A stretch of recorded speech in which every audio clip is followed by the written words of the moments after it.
आज हम देखेंगे एक 3D वेक्टर को उसके रेक्टेंगुलर कंपोनेंट में किस तरीके से रिजॉल्व करते हैं। तो जैसा कि आप देख रहे हैं कि हमारे सामने एक वेक्टर है, जो कि वेक्टर एक एफ है, मैंने ले लिया। इस वेक्टर एफ को मुझे इसके रेक्टेंगुलर कंपोनेंट में रिजॉल्व करना है। अब हमें पता है कि देखें, ये जो एंगल दिए हुए हैं, दो एंगल गिवन दिए हुए हैं। एक एंगल इस 30 डिग्री दिया हुआ है इस वेक्टर का एक्स एक्सिस के साथ, और इसका एक्स एक्सिस से इसका मतलब एक एक्स एक्सिस से जेड एक्सिस तक का।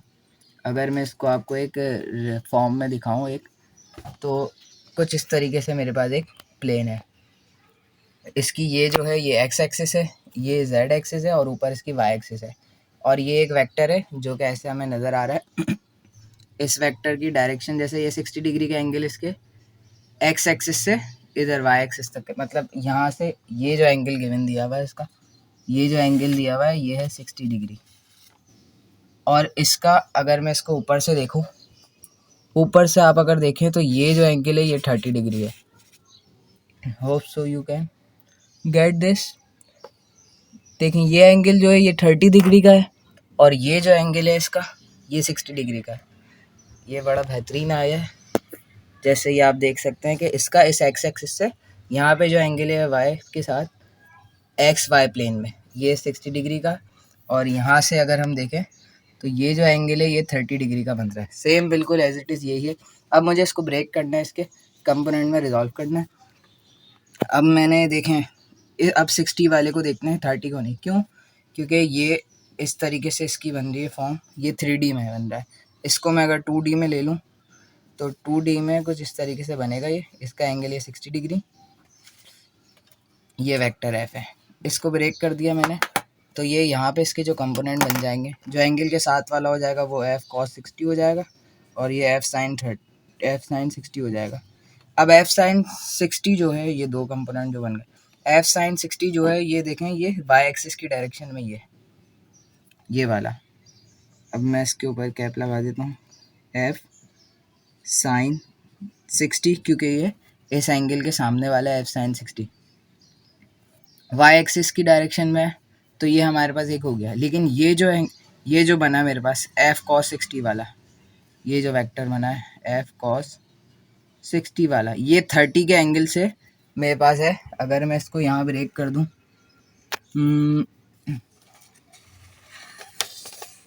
एक मेरे पास ये बन गया। अब इसको हटा लिया मैंने। एफ एंगल के सामने वाला मेरे पास एफ साइन 60,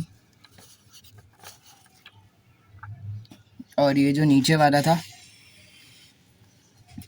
एफ कॉस, देखें 60 के साथ वाला, अगर मैं ऐसे दिखाऊं तो ये 60 के साथ वाला अभी भूल जाएं कि ये 30 के एंगल पे है, ये बन गया एफ कॉस 60 वाला। अब ये जो एफ साइन 60 वाला है, ये देखें आप, ये वाई एक्सिस है, इसके पैरेलल है, तो ये हमारे पास एक रेक्टेंगुलर कंपोनेंट तो हो गया। लेकिन ये जो एफ कॉस 60 है, ये हमारे पास एक रेक्टेंगुलर कंपोनेंट नहीं है, क्योंकि किसी भी एक्सिस के पैरेलल है नहीं। अब मुझे इसको फर्दर रिजॉल्व करना पड़ेगा इसके दो में। अब ये बिल्कुल 2D वाली प्रॉब्लम बन गई कि मेरे पास एक वेक्टर है एफ कॉस 60, उसको फर्दर रिजॉल्व करना है। तो ये एक एक्स एक्सिस और एक ये जी एक्सिस, ये पूरा 2D प्रॉब्लम बन गया। इसको मैं सिंपली यहीं पर ही रिजॉल्व कर सकता हूँ। जैसे मैं अगर आपको दिखा दूँ कि एक ये बन जाएगा, और एक ये ऐसे करके बन जाएगा। इसके साथ ही मैं बना देता हूँ, एक ये बन गई। ये जो बन जाएगा मेरा एंगल के सामने वाला साइन होता है, जैसा आपको पता है। तो एफ कॉस 60, ये तो एंगल की वैल्यू, और फिर ये एंगल वाली इस वेक्टर की वैल्यू एफ कॉस 60, और फिर ये साइन की, और इसका साइन का एंगल क्या है साइन 30, तो ये साइन 30 आ गया।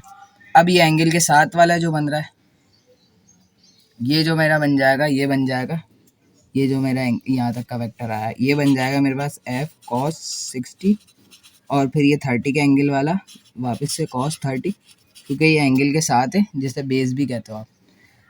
अब मैं इसको फर्दर इसको इधर रिजॉल्व करके दिखाता हूँ, अगर कि इसका तो काम ख़त्म हो गया सही। अगर मैं इसको इरेज कर दूँ, ये 60 वाला, इसका काम ख़त्म। अब बस ये 30 वाला बचा है। अब इस 30 वाले को मुझे रिजॉल्व करना था, तो ये 30 वाले को एफ साइन 60 भी हमारा हो गया। देखें ये वाई एक्सिस की डायरेक्शन में, लेकिन ये 30 के एंगल पे। सिंपली इसको ब्रेक करना है, जेड एक्सिस के पैरेलल होगा।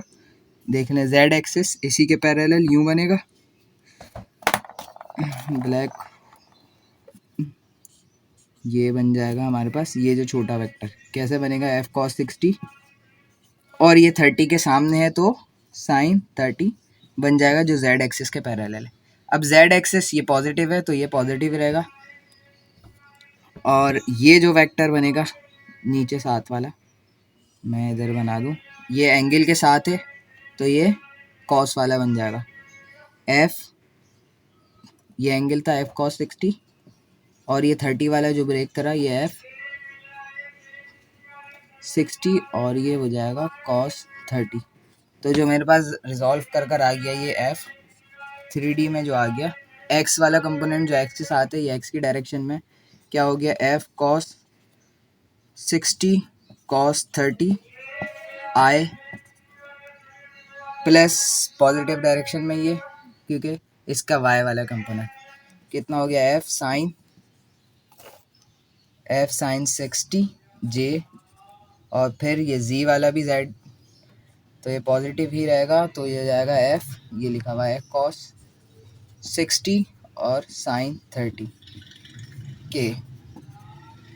ये वेक्टर्स में हमने इसके रिजॉल्व कर दिया है इसके कंपोनेंट में। एक ये वाला कंपोनेंट जो z की डायरेक्शन में ये वाली एक्सिस के, एक सबसे पहले x वाला कंपोनेंट हमने लिखा x एक्सिस ये है, इसकी डायरेक्शन मैंने आपको ये वेक्टर बना के दिखाया था, कौन सा था, f cos 60 cos 30 f cos 60 cos 30 आई।